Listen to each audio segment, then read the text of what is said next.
Let me introduce Mr. Ben Carr. He is representing Arlington Scientific USA. He has graduated from Utah State University. He has worked as a research biochemist at the University of Alberta, Canada. He has published several articles in endocrinology. Subsequently, Ben has worked for Padia, Sweden. He has worked extensively in allergy and immunology since 1975. Currently, Ben is the president and CEO of Arlington Scientific, which he founded in 1984. The company focuses on products on allergy and syphilis serology and is the market leader in syphilis testing in the United States. Yeah. Thank you. We didn't have time for questions. Questions a little earlier on today, so if there's any questions, we'd like to fill in this time. Oh, they did not attend the session? Okay, so I should give it. Okay, I'll be happy to go through this again. All right. All right. What I wanted to do is just explain that a little bit about my company. We're in Western Canada, in the state of Utah, Salt Lake City area. And what we have is a history in medical device manufacturing in the United States market. We are share probably greater than 50% of the market in syphilis testing. Established the company about 30 years ago and have been doing actually allergy testing since that time. We're a company that exports about 20% of our product. 80% of our product is made for the USA marketplace. We comply with the U.S. Food and Drug Administration CFR 820, which regulates medical device manufacturing in the United States. Our company is made up of people, it's made up of products. Its focus is, as we said, syphilis and allergy testing. Although we have other product areas, that's kind of our market niche. Okay, why is it important? What's significant about testing for allergy in the first place?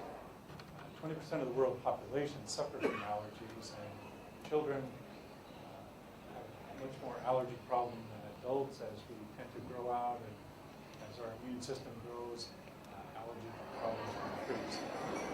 Allergy is the leading cause of chronic disease. Reactions are increasing globally. If you go to Japan, you'll see that people wearing masks all the time. This is getting more universal as chemicals plenty, depending on people grow in population. Allergies will continue to increase in importance. The significance of the medical and economic costs are tremendous, and that's what we'll talk about. The CDC in 2012 estimated that in the United States alone we had 25 million asthma sufferers. Okay. Probably the most important reason to look at allergies in the first place is for better evidence-based medicine. This can have the potential to reduce hospitalization, reduce the number of emergency room visits, reduce the amount of medication that is used, some improperly, but mainly to reduce the amount of symptoms that patients have. We can better now predict the disease and its severity. Properly drug prescription would be appropriate, and identify and help these children that suffer from the allergy, of course. Substantial long-term health costs are associated. The economic costs are tremendous. We, alone in our country, spend over $36 billion a year for asthma problems. The cost and productivity for the sufferer of allergy patients is great. The patient per year costs range from $2,600, I believe it is, to just over $12,000 per patient. So it's a substantial economic burden. Types of allergies, any environment that we're in, we're going to see these kind of things as far as anywhere from the food allergens to the venoms that you get from a bee sting or wasp, to allergic allergies or allergies to the chemistry and drugs, penicillin, for example. We're all very familiar with the allergic disease illnesses, the sinusitis and the asthma, the atopic and contact dermatitis, but probably the main one, of course, would be anaphylaxis, which is most severe and very dangerous. Symptoms, any pathologist will see these symptoms probably on a daily basis many times, but treatment of allergy disease. The number one treatment that should be employed, and probably the best one, is avoidance. If you have a situation where a cat is sleeping with a child and the cat is highly allergic, certainly the best treatment for that would be to blow off the cat or get rid of the cat. It's certainly the way to go. It's sometimes very hard to live in an environment of pollens and inhalants that you cannot tolerate, and sometimes even a relocation or a move would be appropriate to avoid the allergens. On the other hand, the treatment of over-the-counter drugs and prescription medications are very common. Antihistamines, decongestants are very adequate for the seasonal allergies that you might encounter. Nasal sprays, including steroid treatment, are pretty popular. Eye drops are good. Immunotherapy can be a very useful indication of treatment where maybe allergy shots are given on a weekly or bi-weekly basis to raise the tolerance for these offending allergens. Just in 2013, the U.S. Food and Drug Administration approved sublingual testing, sublingual immunotherapy for some of the grasses, a limited number of grasses. And this is very important. It's quite an advancement in itself, leading to companion diagnostics that probably will be the future of laboratories and medicine in general, where we have a combination of laboratory providing a good, accurate diagnosis. The therapy is then given and monitored how the performance of the patient does afterwards. The So first I would like classic to one. ask a question. Yeah. How do you compare the blood test versus the skin test? Go on. Because skin is something like in vivo testing, whereas it's an in vitro testing. So Very it different. might not be so true. I've got a few slides on the skin testing. Okay. Just coming, I'm sorry. Yeah. But, Yeah, we can go for discussion, no problem. Yeah. They would like to have a discussion, so. Okay, okay. I would like to talk about skin testing. Yeah.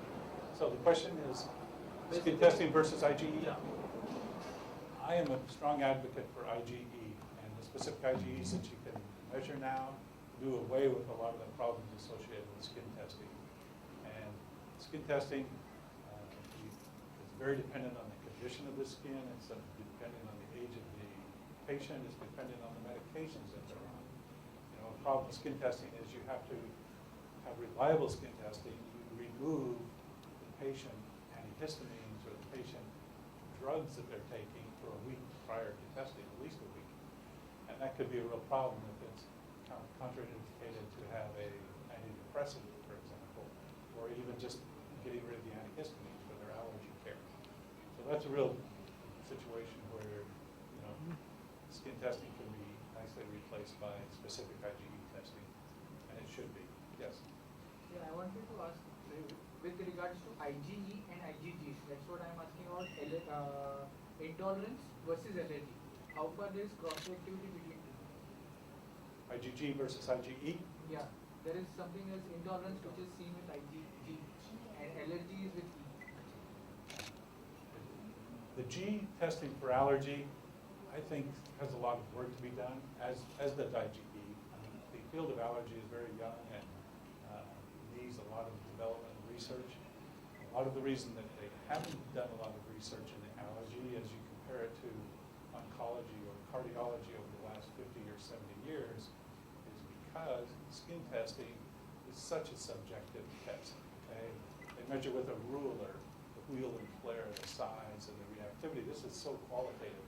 We need a quantitative analysis that Usually IgE. quantitative, I'm talking about blood or serum based test Yes. for IgG for a specific substance Right. versus IgE.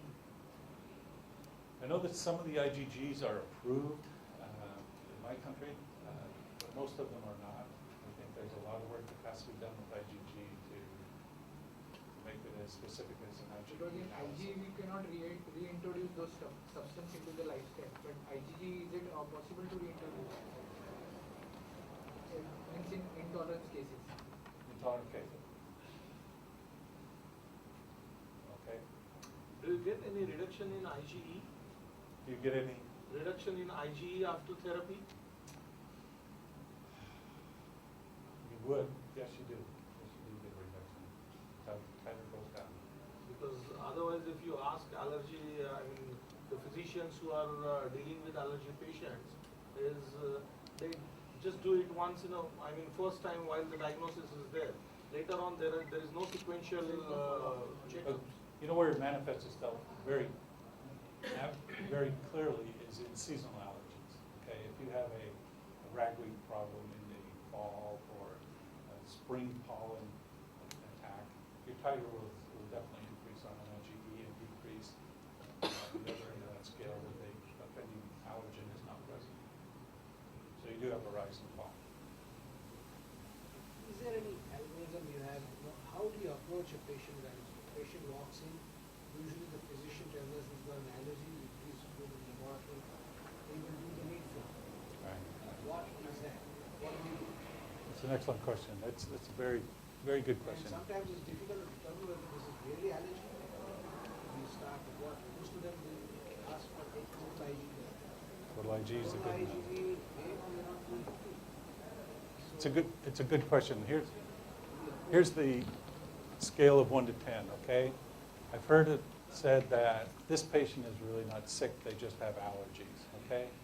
That's such neglect and bad medicine, I can't even imagine. But, there's 600 or so offending allergens that have been identified and even components of those allergens. Where do you start? And I have to tell you that I am not aware of any credible algorithm that would exist that tells you where to start. Starts with a good history of the patient, and that's your starting point. And unfortunately, allergies just is not that developed. This is not a 3 decimal place point of medicine. We do measure in IU per mil now, but that's only been since IgE was discovered in 1967. That's a relatively short term. And so if you look at the advances in cardiology, problem with allergy is we still have, quite honestly, too many skin testing allergists. And they are fighting IgE, and the reason they're fighting it is because reimbursement and payment is made for doing the skin testing or a laboratory analysis where the laboratory gets the money. So it's kind of profit-driven, at least in my country, very much so. And that's why we don't have a good algorithm. Quite honestly, that's why we don't have allergenic determinants that are defined for each and every allergen. The work has never been done. The research hasn't been done. Like any other field of medicine, far beyond practice of allergy. You asked me the question about the mixes. Yep. If you mix lobster, crab, clam, and expect to get a very valid answer, the numbers aren't there yet. We have to get to technology that gives us the data that analyzes the specific allergens. Ragweed has 23 allergenic determinants, but that is only a handful of allergens that have ever been analyzed to that degree. So when we start doing mixes, we're probably ahead of the game. They're convenient, they may be cost effective, but on the other hand, we don't know really what's happening when we have all of that complex